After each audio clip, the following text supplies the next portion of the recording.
வணக்கம் மாணவர்களே. இந்த வீடியோவில் நாம இப்போ என்ன பார்க்க போறோம்னா 5ஆம் வகுப்பு 3ஆம் பருவத்தில் பக்கம் 31 இருக்கக்கூடிய கற்கண்டு இலக்கண பகுதி மயங்கொலிகள் தான் வந்து நாம பார்க்க போறோம். மயங்கொலிகள்னா ஃபர்ஸ்ட் முதல்ல என்னன்னா ஒரே மாதிரியான என்ன சொல்றது சத்தம் இருக்கும், ஒரே மாதிரி அதை உச்சரிக்கிற மாதிரி இருக்கும். அதை தான் வந்து மயங்கொலிகள்னு சொல்லிட்டு சொல்றாங்க. சின்ன சின்ன வேறுபாடு தான் இருக்கும். சில நேரம் அந்த வேறுபாடு கூட நம்ம தெரியாம தான் நம்ம உச்சரிப்போம். அதை தான் வந்து மயங்கொலிகள்னு சொல்றாங்க. இங்க பாருங்க, ஒலித்தலில் சிறு சிறு வேறுபாடு கொண்ட ஒலிகளை மயங்கொலிகள் என்னது மயங்கொலிகள் என்கிறோம். என்னது நாம ஒலித்தல்னா என்னது பேசுறது தான், சரிங்களா? நம்ம வாய் விட்டு பேசுறோம் இல்லைங்களா, நம்ம சின்ன சின்ன வார்த்தைகளை சொல்றோம்னா அதான் ஒலின்னா சத்தம். இந்த ஒலின்னா என்னது, இது பேர் என்னது சத்தம். ஒலித்தல்னா சத்தம். நம்ம பேசுறோம் இல்லையா, நம்ம சத்தத்துல சிறு சிறு வேறுபாடு கொண்ட ஒலிகளை என்னன்னு சொல்றோம், மயங்கொலிகள் என்கிறோம். இவற்றை மாற்றி உச்சரித்தால் உரிய பொருளை உணர்த்தாது. மாற்றி உச்சரித்தோம்னா என்ன பண்ணாது, உரிய பொருளை உணர்த்தாது. எடுத்துக்காட்டு உன், இங்க பாருங்க ரெண்டு சொல்லிடணும். உன்னா உன்னுடைய, அதாவது நம்ம சில நேரம் சொல்லுவோம் இது உன் புத்தகம், இது உன் பை, உன் பேனா, உன் பென்சில்னு சொல்லுவோம். அதுவே மூணு சுழின்னா மூணு சுழின்னு போட்டு வந்துச்சுன்னா என்ன அர்த்தமா, சாப்பிடு.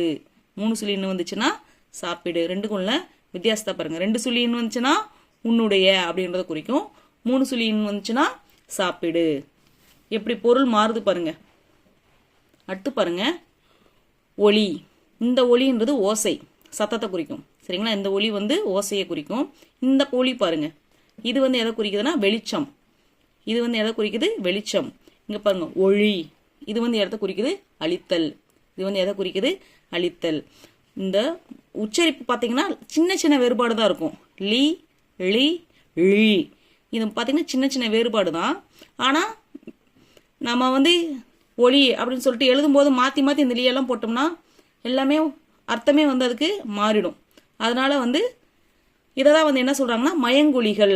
எல்லாமே வந்து ஒரே மாதிரி இருக்கிறதுனால, அந்த சத்தம் வந்து ஒரே மாதிரி இருக்கிறதுனால இதை தான் வந்து நம்ம மயங்கொலிகள்னு சொல்லிட்டு இலக்கணத்துல சொல்றாங்க. அடுத்து மூணாவது பாருங்க எரி. எரினா தீப்பற்றி எரிதல். இந்த எரினா தூக்கி எரிதல். எரிஞ்சிடு, எரி இது வந்து தூக்கி எரிதல். தெரியுதுங்களா? இன்னு உன்னா உன்னுடைய, இந்த உன்னா சாப்பாடு, ஒளினா இசை, இந்த ஒளினா வெளிச்சம், ஒளினா அழித்தல், எரினா தீப்பற்றி எரிதல், இந்த எரி வந்து தூக்கி எரிதல். அறிந்து கொள்வோம். இங்க பாருங்க அறிந்து கொள்வோம். மொத்த மயங்கொலி எழுத்துக்கள் எத்தனை இருக்குன்னு தெரிஞ்சுக்குங்க. நால பார்த்தீங்கன்னா 3 நா இருக்கும். ந ந ந மொத்தம் 3 நா. அதே மாதிரி லால பாருங்க ல ல ல ர ர மொத்தம் 8 என்ற 8ம் இந்த 8 எழுத்துக்களையும் என்ன எழுது, மயங்கொலி எழுத்துக்கள். கண்டிப்பா வந்து மயங்கொலி எழுத்துக்கள் எத்தனைன்னு உங்களுக்கு தெரிஞ்சுக்கணும். மயங்கொலி எழுத்துக்கள் மொத்தம் எத்தனை, 8. என்னன்னது, ந ந ந ல ழ ல ர ர, சரிங்களா? இந்த 8மே வந்து மயங்கொலி எழுத்துக்கள். இங்க பாருங்க, இந்த நா வந்து எப்படி உச்சரிக்கணும்னு சொல்லி போட்டுருக்காங்க. நாவின் நுனி அன்னம். நாவின் நுனி அன்னத்தின் நடுப்பகுதியை தொடுவதால் பிறக்கிறது. இது வந்து நம்ம எதுக்கு பயன்படுத்துவோம், இந்த நா அண்ணன் அப்போ வந்து இந்த வரும். அப்போ நுனிப்பகுதி வந்து நாவின் நுனி அன்னத்தின் நடுப்பகுதியை, அங்க நாக்கோட அங்க போயிட்டு நடுப்பகுதியை தொடுவதால் பிறக்கிறதுன்னு சொல்லி நான் வந்து அப்படி பிறக்குது. இந்த நான் வந்து நாவின் நுனி முன்னன்னத்தை தொடுவதால் பிறக்கிறது. இந்த நான் எந்த இடத்துல யூஸ் பண்ணுவோம், இந்த இடத்துல பயன்படுத்துவோம், அன்னப்பறவை. அது வந்து முன்னன்னத்தை தொடும். நாவின் நுனிப்பகுதி முன்னன்னத்தை தொடும். மூணு சொல்லி நான் வந்து நடு அன்னத்தை தொடும், சரிங்களா? மூணு சொல்லி நான் வந்து நடு அன்னத்தை தொடும். இங்க பாருங்க நன்றி அது வந்து என்ன சொல்லுமா, நாவின் நுனி பல்லின் அடிப்பகுதியை தொடுவதால் பிறக்கிறது. பாருங்க எது எங்கெங்க பிறக்குதுன்னு சொல்லிட்டு நமக்கு தெரிஞ்சுக்கணும். நான் வந்து நாவின் நுனி அன்னத்தின் நடுப்பகுதியை தொடுவதால் பிறக்கிறது. அடுத்து 2 சொல்லி நான் வந்து நாவின் நுனி முன்னன்னத்தை தொடுவதால் பிறக்கிறது. இந்த நான் வந்து நாவின் நுனி பல்லின் அடிப்பகுதியை தொடுவதால் பிறக்கிறது. அடுத்து பாருங்க, உரிய ஒலிப்புடன் வாய்விட்டு படிக்க.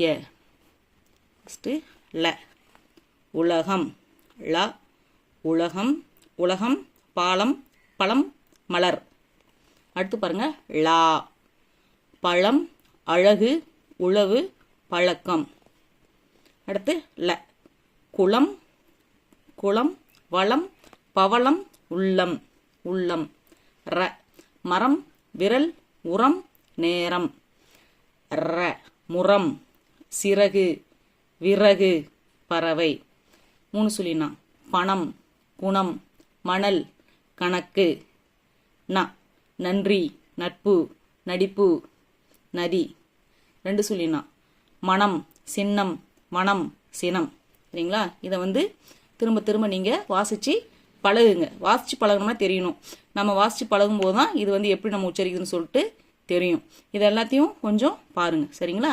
3 சொல்லினால என்னென்ன எழுத்து வருது, 2 சொல்லினால என்ன வருது, லாவில் எப்படி என்ன வேறுபாடு இருக்குது அப்படின்னு சொல்லிட்டு மயங்கொலிகள்னு என்னென்னு தெரிஞ்சுக்கணும். நம்ம ஒலித்தலில் சிறு சிறு வேறுபாடு கொண்ட ஒலிகளை தான் ஒரே மாதிரி எழுத்து, ஒரே மாதிரி உச்சரிப்பில் இந்த லா, இந்த ரா, இந்த நா, இந்த 3மே ஒரே மாதிரி உச்சரிப்பில் இருக்கக்கூடியது. இந்த 8 தான் நம்ம என்ன பண்ணுறோம், மயங்கொலி எழுத்துக்கள்னு சொல்லிட்டு சொல்கிறோம்.